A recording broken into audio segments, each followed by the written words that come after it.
Bola Ahmed Tinubu's win at the All Progressive Congress APC presidential primary will be the most talked about headline for the rest of the week. And as it now looks, more like a two-horse race between Tinubu and Atiku Abubakar.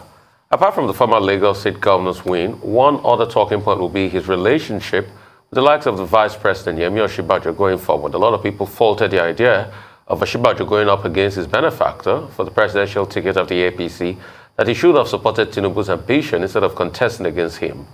Joining us on the morning show as we continue the conversation on the emergence of Bola Ahmed Tinubu and the battle between the APC and the PDP in the coming presidential election are Liborous Oshoma, a lawyer and public affairs analyst, and Umar Sani, a former media advisor to former Vice President Namadi Sambo. Those of you, welcome to the show, gentlemen. Thank you so much for your time. I'll go straight to it quickly. Let's speak on the issue of Yemi Osinbajo. What do you think will happen to the relationship between Bola Tinubu and Yemi Osinbajo? Some people say there are indications as regards how frosty things are yesterday when the Vice President was not acknowledged, and it took Femi Miller to notify Asiwaju Bola Ahmed Tinubu to go back and say hello to the Vice President. Do you think that's a beginning of, a very strained relationship amongst them? I want Umar Sani to come first, and afterwards Liborous Oshoma would have his take on this. Well, I don't think the relationship will be sour. At least from the beginning, of course, Tinubu has the right to feel bad. And of course, Osinbajo also has the right to pursue his ambition. The fact that you are my benefactor does not mean that in a democratic culture like Nigeria, you cannot come out and aspire to become something in the country. Perhaps when it is more or less, of the people's choice. It is not of Tinubu's choice or the Tinubu's camp choice. It is the choice of a political party. And pursuing that aspiration, to me, is not wrong. However, as human beings, the likelihood that Tinubu will feel bad, having said in Ogun that he surrendered his own ambition to Osinbajo, naturally he will feel bad. But what is the whole thing now is revolving around who will be the flag bearer, and he has already won. So if he has already won and he has gotten the ticket to represent the party, I think what he should bother himself more on is how to to bring all the heads together so that they will work as a team for his own success, and not to begin to keep malice or to begin to believe that anybody else has worked against him. Even if they have worked against him, is he not triumphant?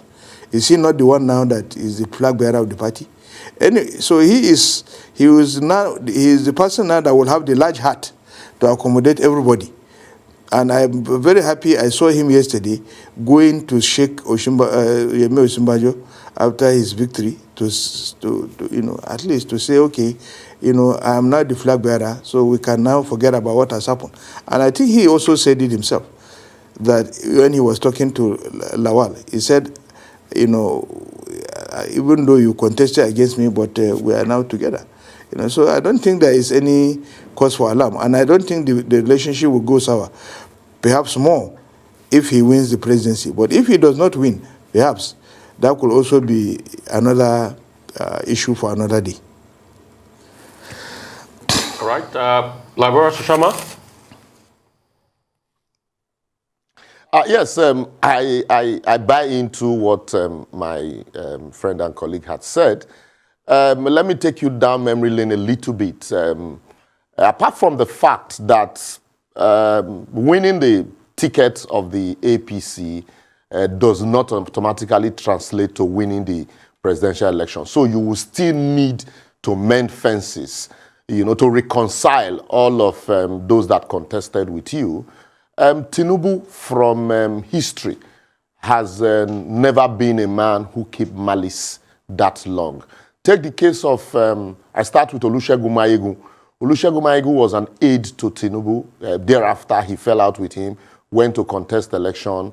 And then when he went back to reconcile, the man accepted him wholeheartedly. The same thing, Okpeyemi Bamidele, if you remember, Okpeyemi Bamidele was a commissioner under Tinubu, and later became a member of the House of Rep.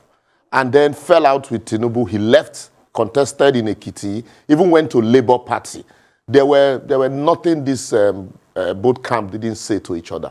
But at the end of the day, after the election, Okpeyemi Bamidele went back to his principal, and they reconciled. And today, Okpeyemi Bamidele is a senator at the Senate, representing Ekiti, flying the flag of APC.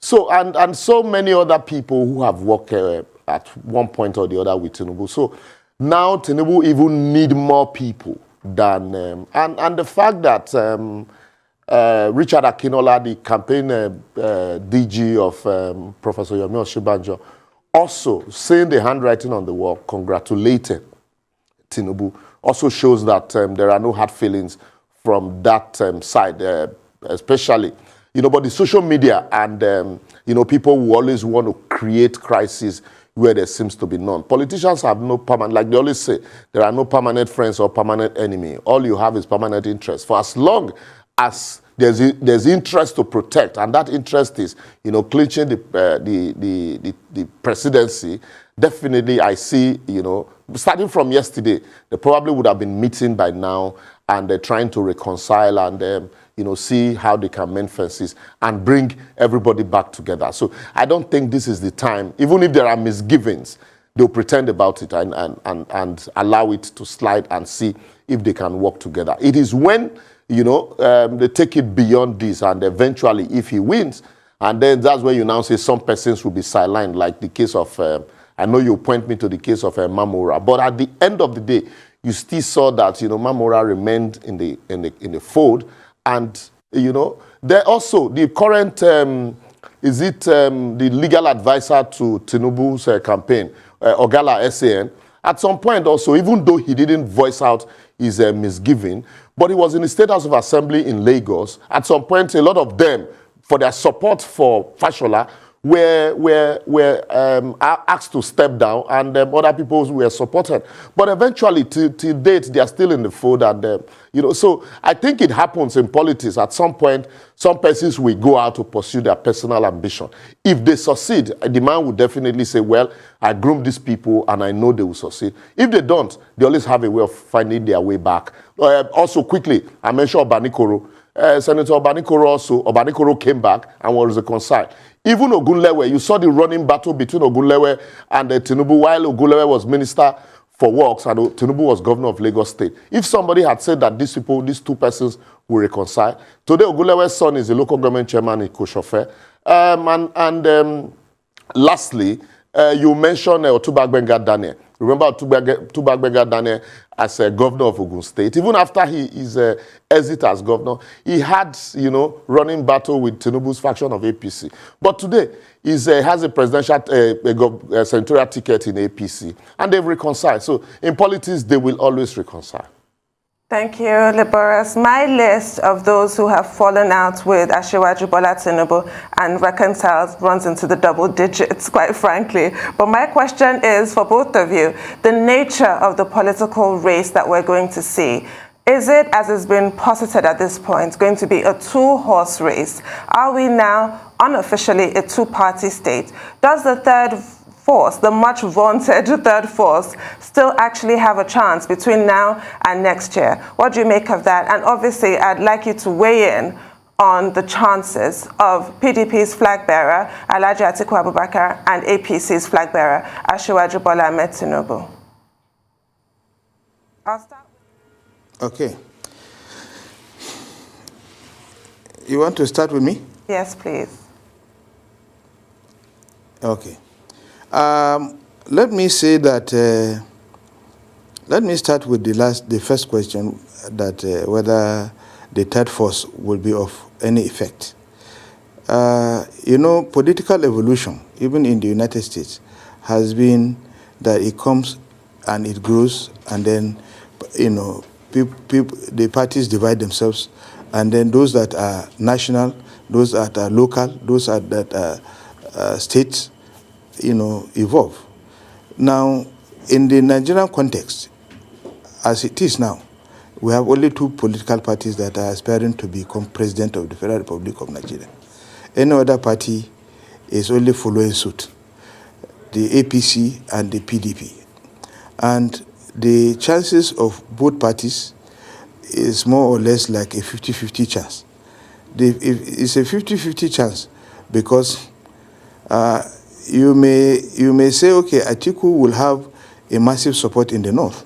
But even if he will have massive support in the north, he does not have, incumbents on his side. When we have got state governors who will be working for their own political party are there, it will become very difficult for you to say, okay, this is going to be, a clear winner. However, as a PDP person, I will naturally go for my own party and say that I am very confident that Atiku Abubakar will win the race, even if it is by a slight margin. Generally speaking, Asiwaju also has a very large following, both in the southwest and in the north. I don't know his following in the southeast or the south-south, because those are areas that are, predominantly PDP. And PDP in that area is more or less like a religion, even though some inroads have been made by, for instance, Uzodinma and Rochas Okorocha, who have, come in to make hay while the sun shines. In Ebonyi State, and Cross River, these are states that only the governors decamp to the ruling party. But they are considered to be PDP states, even as they are there as APC governors.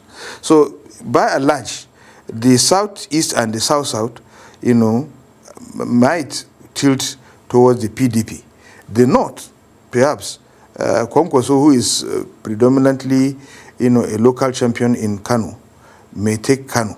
But that is not to say that Kano electorates are not sophisticated. Kano electorates are highly sophisticated. If you take a look at their voting pattern, right from the beginning, they have always chosen for themselves what they want. They can differentiate. In a particular election, they go for this, and in another election, they go for this. In 2019, it is very clear they have gone for Buhari for presidency, and then they went for Abba Gida for the governorship, even though at the end of the day, Ganduje was able to scale through. So their sophistication, is such that one cannot really say, where they are going. If they believe that they will lose the presidency will be lost, in transit, they would rather go with the ruling party and forget about Kwankwaso's presidential ambition. And the question for you, Liborous, on the prospects of the third force and the prospects of APC and PDP now that we know they're flag bearers. I said something recently that members of the third force are predominantly drawing from the same pool, the middle class that do not have permanent voters cards.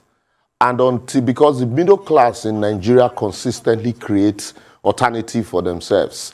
If this ASU is on strike, they send their children to private schools and send them abroad if they have the capacity. The roads are not motorable, they buy SUVs. There is insecurity, they hire private securities and pay policemen, So they always create alternative for themselves, and so consistently do not understand why they should participate in selecting people who will eventually take the decisions whether they live or die. And so members of the third force are drawn from that pool. And because they are drawn from that pool, they basically are of no strong significance. And that's why Peter Obi also belongs. That's why, people are saying it's a two-horse race, because people that are supporting Peter Obi, for example, how many of them have PVCs? We've been campaigning, go register, go collect your PVCs. Some of them are abroad. Look at the polls on the APC primaries. If you look at the polls on Twitter, they gave it to Professor Yemi Osinbajo. But most of these people that were voting are not members of the party. Same way, some of these people, members of the third force, do not even have permanent voters card. Some of them are abroad. And so, the people who should be able to galvanize those unbanked, those I call unbanked, are just there, on social media with that name thought first. And have not been able to truly drive that message home. And so, that's why till date, you have the two predominant political parties, the APC and the PDP. For the presidential election, for example, Donald Duke, advice would become very instructive.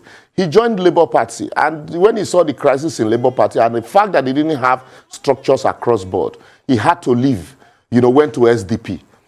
So it's the same thing here. The PDP, despite the fact that they are a party in opposition today, have structures across board. In places where they don't have governors, at least they'd have House of Assembly members, or even, one councillor, one senator, one House of Rep member. And then, even if they don't have all of this, they still have existing structures because they were government at the center before. The APC is, even CPC, as dominant as CPC was in the north then, but they still couldn't go it all alone. You could call it third force at that time.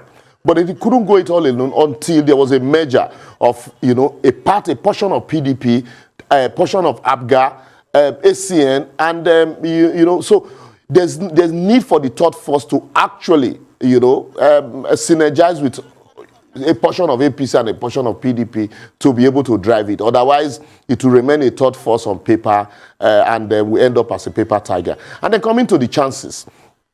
The Bola Ahmed Tinubu's factor is something you cannot just wish away. But it will depend on his running mate. His running mate will be a key factor here. The people also have talked about the fact that the wife is a Christian, and then would it be better if he has a candidate like a running mate like the governor of Borno State, who is a Muslim, but who will deliver? Gone are the days when religion does not play a key factor in Nigerian politics because of what this current government had turned religion to. And so people now, a lot of people, Nigerians ordinarily, who will not be perturbed about religion, now discuss religion, Christian or Muslim, because it becomes a key factor. Will my interest as a Christian be protected? Will my interest as a Muslim be protected? Those are the key factors now, no matter how much the candidate will talk about protecting, becomes mere promises. Just like the programs that was reeled out by the Tinubu campaign that Rufai almost shredded to pieces this morning. In the same vein, Atiku Abubakar, unlike before, if Peter Obi were still in PDP, it probably would have been easy. People would likely gravitate and look towards the side of Peter Obi, saying, okay, to gather that vote from the southeast. But today he's no more in PDP, and that's why Atiku is finding it difficult. He had to consult widely, unlike before, to pick a running mate. Yes, it is also convenient to say the East, is predominantly PDP. But, mind you, they are also aggrieved. They are not happy with the way they have been treated by the PDP and the APC. And then they have a Peter Obi, will that be a spoiler if not properly handled? Yes. Because it might cut into the vote. The Eastern Bloc is predominantly PDP, but it might cut into the vote of the PDP that will come from there if not properly settled and handled. And then the South-South, those states and some other states, you still have some strong APC members from there. Oshoma is a factor. The current Minister for State for Petroleum is also a factor in Bayelsa. Amechi also is a factor in Rivers State. So it depends on how the APC faction reconcile these people. And then the North becomes a battleground for both candidates. And like my colleague has said, you have governors who are in the APC who would want to consistently remain relevant, either as senators, as ministers, in the current dispensation. So it depends on how both parties handle them.